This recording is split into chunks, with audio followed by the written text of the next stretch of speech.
Now, as we approach the final 2 game weeks of the FPL season, I thought I'd put together my top transfer targets in today's video and let you know which players you need to be buying and, of course, looking to move on.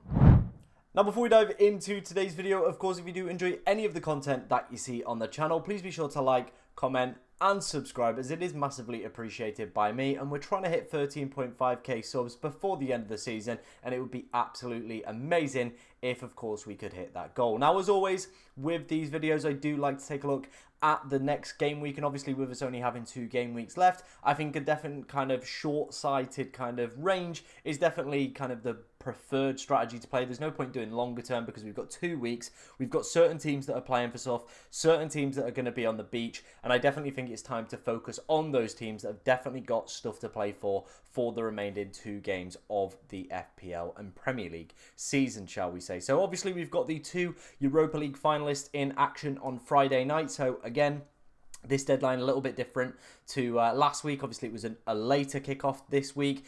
The upcoming game week 37 is on a Friday night. Of course, I'll be live in the afternoon for that one. So make sure if you are new here, you are subscribing with bell notifications on, so you will be notified when, of course, I do go live. Everton, after today's performance, will be up against Southampton.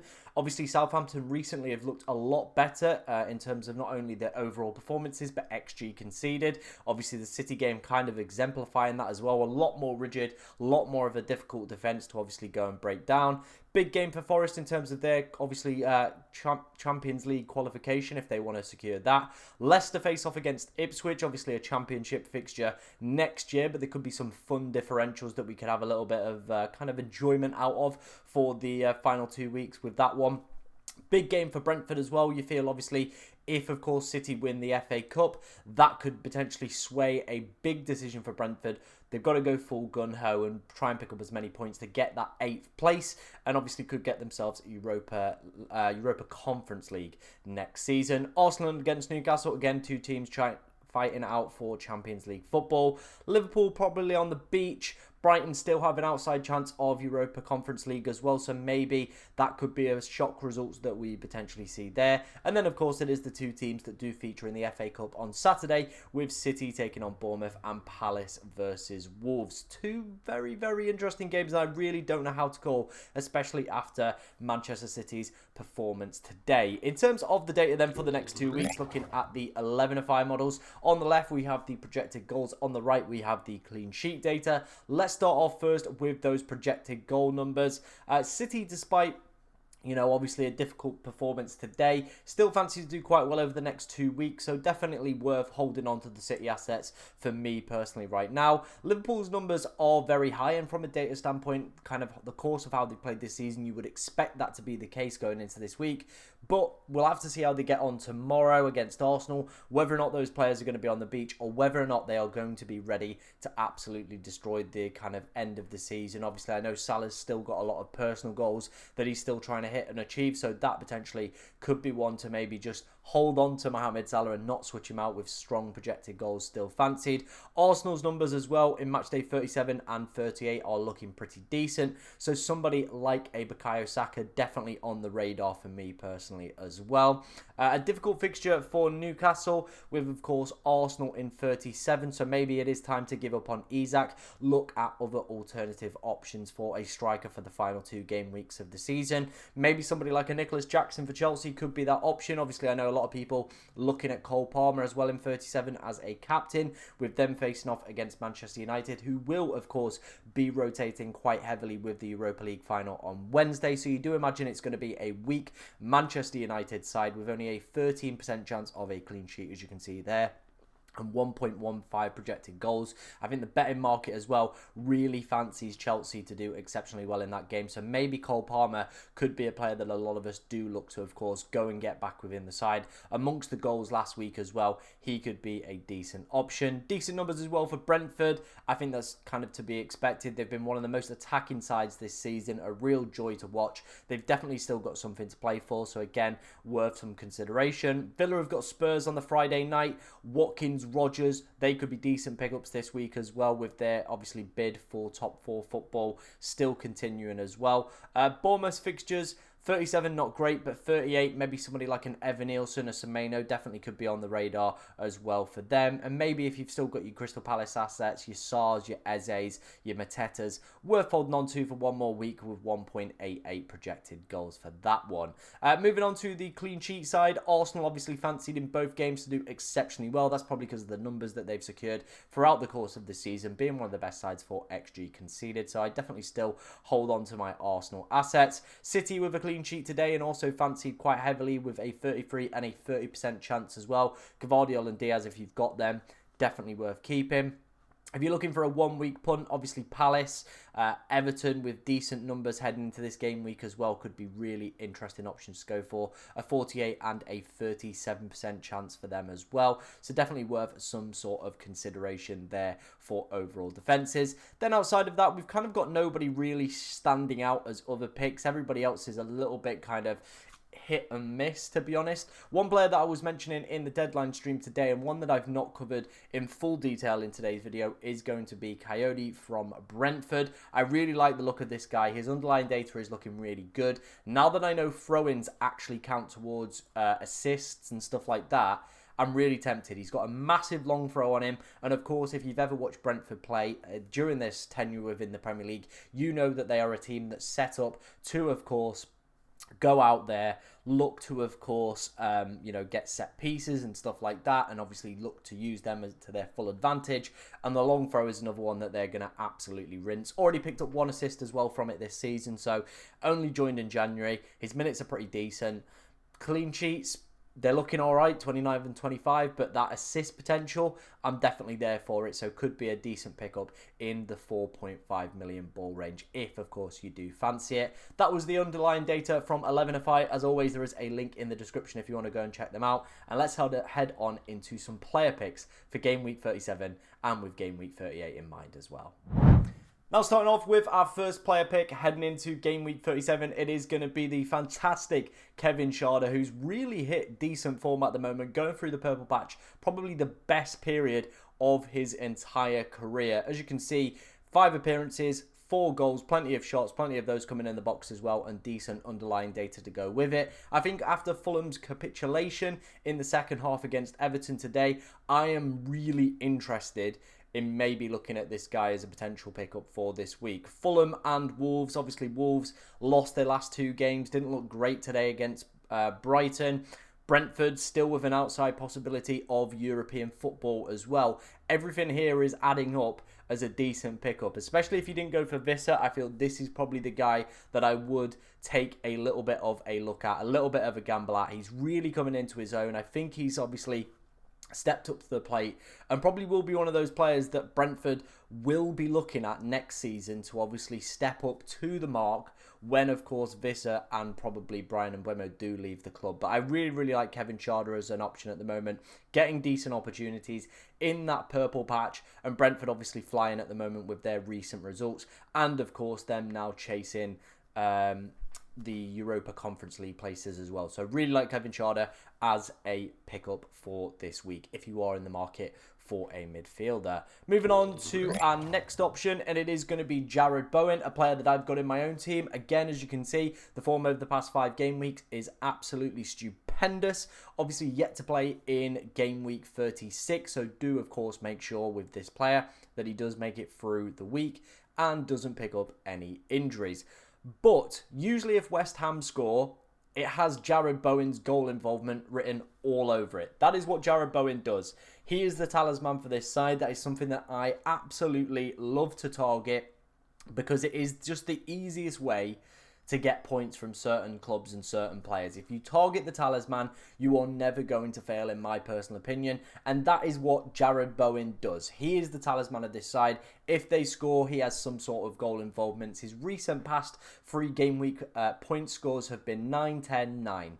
Now, I don't think he's a decent captaincy option. I've said that to a few people. I just don't think he has it in his locker to go off big or nuclear. If you look at some of his scores this season, only 2 times has he hit over double-digit hauls. But he is a very steady, safe Eddie. That is what this guy does. He's playing against Nottingham Forest side, who've slipped to being one of the worst sides over the past 10 game weeks for XG conceded. Then facing off against Ipswich, who were very fortunate for me, really, to come away with a 1-0 defeat today against Brentford.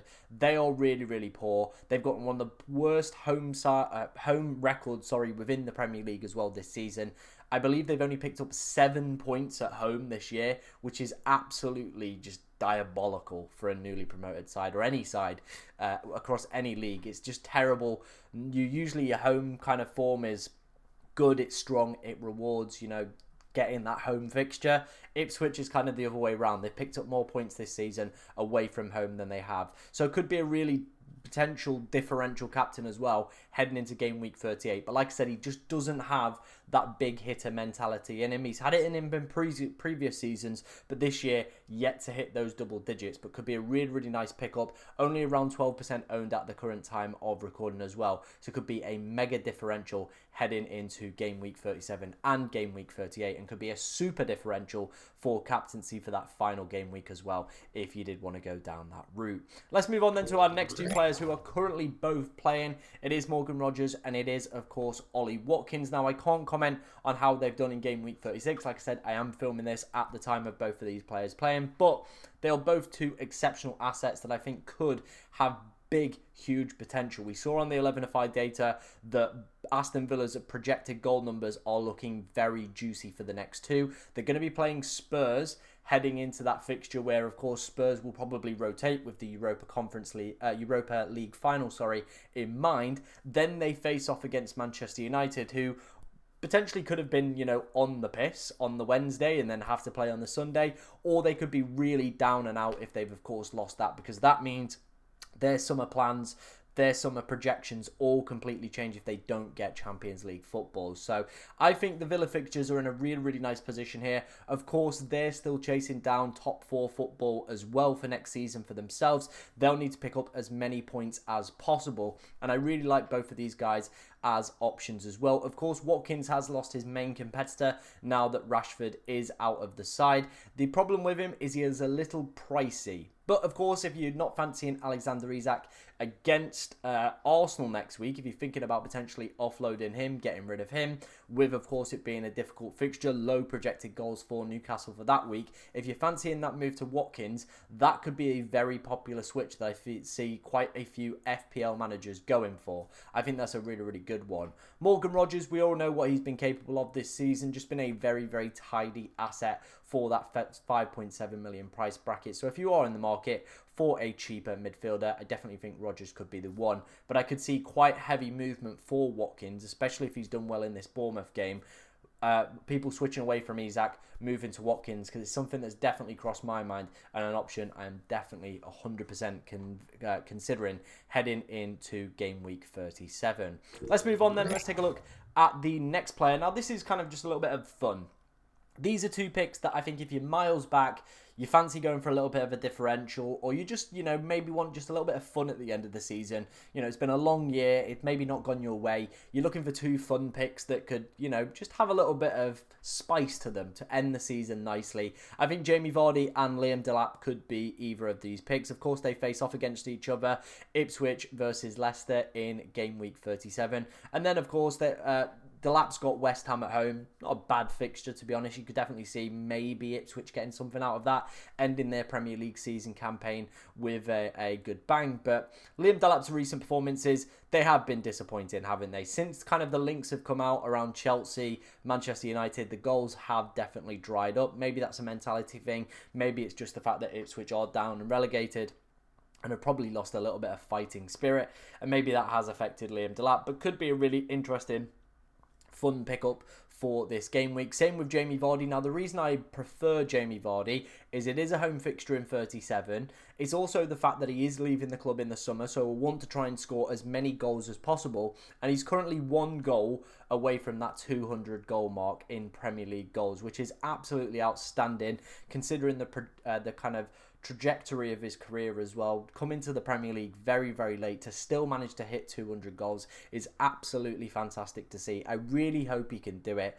And it's a little bit of an emotional pick, I get it. But like I said, if you're miles back and you'd fancy a little bit of a fun differential pick for the end of the season, I think Vardy or Delap could be your man. But imagine owning Jamie Vardy for his 200th Premier League goal. I really think that could be a cool memento to have from this season, maybe if it hasn't quite gone your way. But let me know what you think of that one down in the comments section. Let's move on then to Erling Haaland. A very, very disappointing performance today. I've seen that quite a few FPL managers have already transferred him in. And this is the big thing with Haaland. I said that I wasn't considering him heading into this week. And I'm glad that I kind of, reassured myself of that, because with his price tag this season, I've said this in pretty much most videos and most streams this year, is he's just not going to get you value. At 14.8 million, there is no value in Erling Haaland unless he's getting double-digit hauls, unless you are going to captain him in every single week. Now, captaincy in game week 37, I'll grant you, is very, very split. He could be a really good captaincy option if you wanted to go down that route. But Salah's got Brighton. The projected goals are definitely there. And if Liverpool look good against Arsenal, I think I might just go with Salah, go with the safe pick on that one. Of course, there's Cole Palmer as well, who we will come on to talk about in a second. But they're really the options for me. So it's quite split. I don't really see Haaland as that guy, though. It took him, pretty much to the 92nd minute to get a shot on target against Southampton, who, for large parts of this season, have been one of the worst sides for XG conceded. It's just not good enough, especially when you're paying 14.8 million. Bournemouth have stuff to play for. Fulham probably not so much. And after the second half capitulation, maybe they could be a team to target in game week 38. But for me right now, my personal advice would be to avoid Erling Haaland. Do not go near this man. Do not invest in him. That is my personal advice. But of course, maybe you could potentially protest your argument within the comment section. But for me personally, I think he is just an avoid for this game week and for the remainder of the Premier League season as well. Right, we kind of alluded to who the final pick was going to be. It is, of course, going to be Cole Palmer. I think a lot of FPL managers might be looking at him with, of course, Manchester United in game week 37. A very appetizing and mouth-watering fixture for Cole Palmer, especially with, of course, United heavily rotating for that one with the Europa League game on the Wednesday. So you imagine Chelsea could get something out of that. Of course, they're in that race for top four football as well. Then have a massive clash against Nottingham Forest, where, of course, top four could be very much decided, or one of these two teams does miss out. So that one, very, very exciting to watch on the final day. Nobody really there with their feet up on the beach. Obviously, it's been recently kind of disappointing for him.